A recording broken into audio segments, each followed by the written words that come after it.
Bonjour à tous, je voudrais vous parler du SMIC, le salaire minimum interprofessionnel de croissance. Il existe depuis 1970 et garantit en fait un revenu minimum qui évolue en fonction de l'inflation et des salaires. En 2008, la France s'était dotée d'un groupe d'experts du SMIC. Alors son rôle, établir chaque année un rapport sur l'évolution du SMIC. Ce rapport, il est remis au gouvernement et à la Commission nationale de la négociation collective, avant la revalorisation annuelle du SMIC au 1er janvier. Il analyse l'impact du SMIC sur l'économie française, en particulier sur l'emploi, la productivité, la compétitivité et la situation des ménages à bas revenus. Le rapport formule généralement des recommandations sur l'opportunité ou non d'accorder un coup de pouce au SMIC, c'est-à-dire une augmentation au-delà de la revalorisation automatique prévue par la loi, qui est basée sur l'inflation et le niveau des salaires. Depuis sa création en 2008, le groupe d'experts a très souvent recommandé de s'abstenir de tout coup de pouce. Et je ne vous cache pas que c'est une situation qui a eu le don de m'agacer. Que l'économie soit florissante ou totalement atone, comme pendant le confinement, le groupe d'experts formulait toujours la même recommandation, pas de coup de pouce.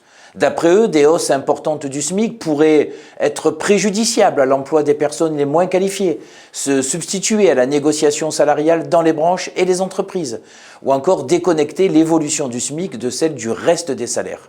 Lors de notre audition récente par le groupe d'experts, la CFTC a contesté cet argument en plaidant pour une hausse de 5% du salaire minimum. En effet, si le SMIC permet au mieux de subvenir à ses besoins élémentaires, comme se nourrir, se loger, payer ses factures, il est aujourd'hui très loin de permettre à ses bénéficiaires de vivre dignement au sens où la CFTC l'entend. C'est-à-dire accéder aux loisirs, aux biens culturels ou encore épargner pour des projets d'avenir ou pour ses enfants. À ces considérations de type moral s'ajoutent des considérations purement économiques. Sans qu'elles soient insurmontables pour les entreprises, une hausse de 5% du SMIC agirait positivement sur la consommation et donc sur la croissance. En effet, les salariés mieux payés, ce sont des salariés qui consomment et font tourner l'économie.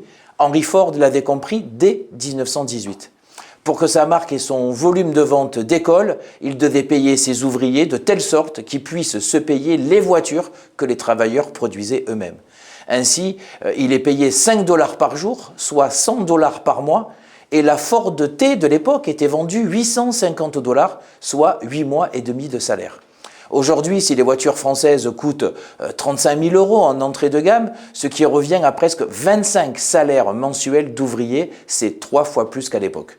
Je comprends les chefs d'entreprise qui ont peur pour leur compétitivité. Ils craignent que leur trésorerie ne supporte pas les hausses. Mais ils doivent aussi avoir en tête que leurs salariés doivent pouvoir consommer ce qu'ils produisent. En la matière, l'Allemagne vient de nous montrer la voie. En effet, le gouvernement Merz vient d'acter une hausse de 14% du SMIC. Mais pour la rendre supportable au patronat et lui laisser le temps de s'adapter, celle-ci ne sera effective qu'au 1er janvier 2027.